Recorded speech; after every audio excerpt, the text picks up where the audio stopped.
భద్ర మహంకాళి అమ్మవారి అనుపు ఉత్సవం మంగళవారం అంగరంగ వైభవంగా జరిగింది. కోలాటం, తప్పెటగుళ్ళు, డప్పు విన్యాసాలతో అమ్మవారిని ఊరేగించారు. గుడి గోపురానికి సమానంగా కనిపిస్తున్న అమ్మవారిని చూసి భక్తులు తన్మయత్వం చెందారు. భద్రమహంకాళి అమ్మవారి ఉరుసు ఉత్సవానికి మంగళవారం అంగరంగ వైభవంగా ఆలయ పూజారులైతే నిర్వహించారు. ఇక్కడికి భక్తులు కనుక చూసుకున్నట్లయితే అనేక మంది భక్తులు అమ్మవారిని దర్శించుకున్నారు. చూస్తున్నట్లుగా అయితే ఇక్కడ అమ్మవారిని ఎంత అంటే ప్రతి సంవత్సరము కూడా అనేక సంవత్సరాల నుంచి ఆచారంగా ఆనవాయితీగా ఇక్కడ ఈ ఉత్సవాన్ని జరుపుకుంటున్నాము అని చెప్పి ఆ ఆలయ అధికారులైతే తెలియజేయడం జరుగుతుంది. కోలాటం, తప్పెటగుళ్ళు, డప్పు విన్యాసాలతో అయితే అమ్మవారికి చాలా రకాలైనటువంటి కల్చరల్ యాక్టివిటీస్ కానివ్వండి, అసలు భక్తులైతే వేలాది సంఖ్యలో వచ్చి మొక్కులు చెల్లించుకున్నారు. పసుపు, కుంకుమలతో అమ్మవారిని దర్శించుకున్నారు. కోరిన కోరికలు నెరవేర్చే అమ్మవారు భద్ర మహంకాళి అని ఇక్కడ చెప్పుకోవచ్చు. భద్ర మహంకాళి అమ్మవారు చూస్తున్నారు కదా! ఎంత అందంగా, ఎంత చక్కగా అమ్మవారిని అలంకరించారో. భక్తులైతే చాలామంది ఎంత క్యూ లైన్ ఉందో చూస్తున్నట్లుగా అయితే ఇక్కడ పోలీస్ అధికారులు కూడా భక్తుల్ని కంట్రోల్ చేస్తున్నారు. ఎటువంటి ప్రమాదాలు జరగకుండా అయితే చూస్తున్నారు. పండుగ గురించి మనకి తెలియచేయడానికి ఆలయ అధికారులైతే ఉన్నారు. ఒకసారి వారి మాటల్లోనే తెలుసుకుందాం. నా పేరు భువన్ దుర్గాప్రసాద్ అండి. శ్రీ భద్రమహంకాళి ఆలయ అభివృద్ధి సంఘానికి సెక్రటరీగా బాధ్యతలు నిర్వర్తిస్తున్నాము.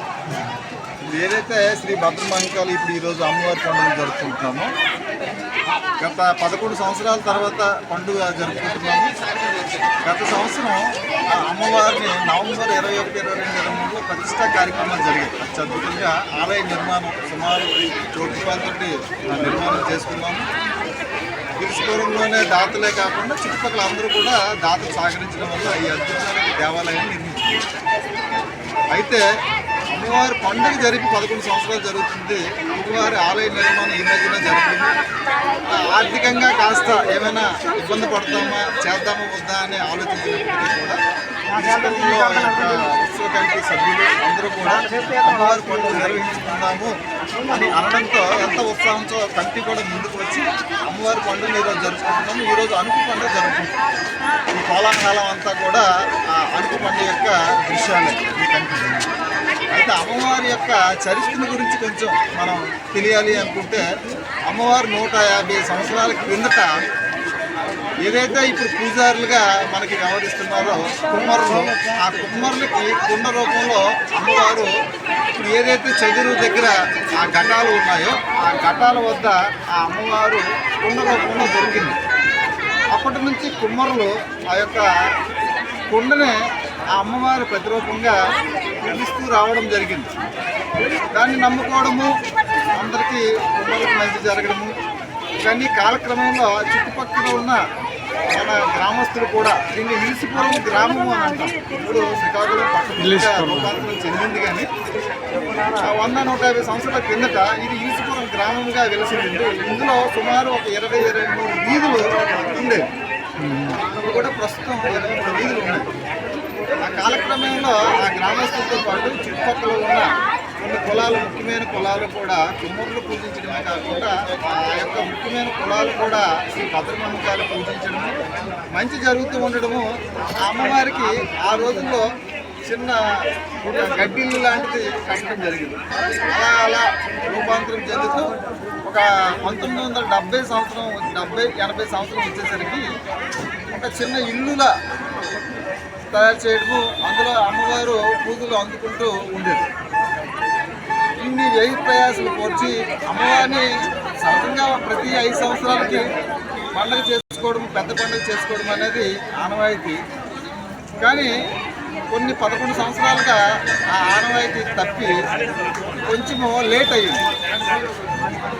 ఏదైతే నూతన కమిటీ 2024 ఫిబ్రవరి 10వ తారీఖున నూతన కమిటీ ఏర్పాటై కొన్ని అవాంతరాలని సంయోగపరిచి ఈ యొక్క దేవాలయ నిర్మాణము ఈరోజు అమ్మవారి యొక్క శ్రీ భద్రమహంకాళి అమ్మవారి పెద్ద పండుగని నిర్వహించుకుంటూ ఉన్నాము. ఈరోజు భక్తులు పెద్ద ఎత్తున అమ్మవారి ఆలయ నిర్మాణం చేసిన తర్వాత ఆ అమ్మవారి ఆలయాన్ని చూసి పెద్ద ఎత్తున రావడము, అమ్మవారి పండుగ ఎంతో వైభవంగా ఈరోజు సుమారుగా ఒక ఒక 10,000 మంది వచ్చి ఉండొచ్చు. ఇంకా రేపు భక్తులందరూ కూడా ఈ యొక్క అమ్మవారి పెద్ద పండుగ చేసుకున్న స్థానికుల ఇళ్ళకి ఆ యొక్క బంధువులు రావడము, దీన్ని ఎంతో ఉత్సాహభరితంగా ఒక 50,000 మంది వరకు రేపు వస్తారని మనము ఒక అంచనా ఉంది.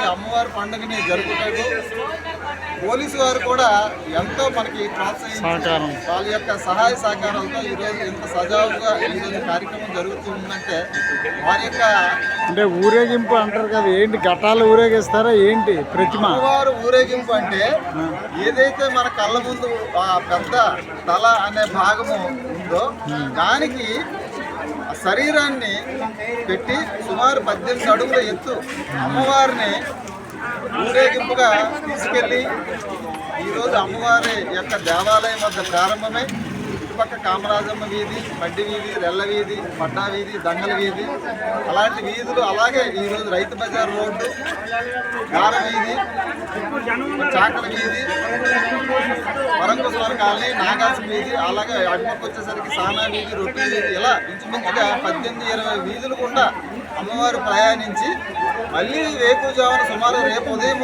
6, 7, 8 ఆ సమయం పూర్తవుతుంది. మళ్ళీ అమ్మవారు యథాస్థానాన్ని చేరుకుంటుంది. చివరిగా పాదాలమ్మ గుడి వద్ద పూజ ముగింపుతో అమ్మవారు పెద్ద పండుగ ముగిస్తుంది. Thank you.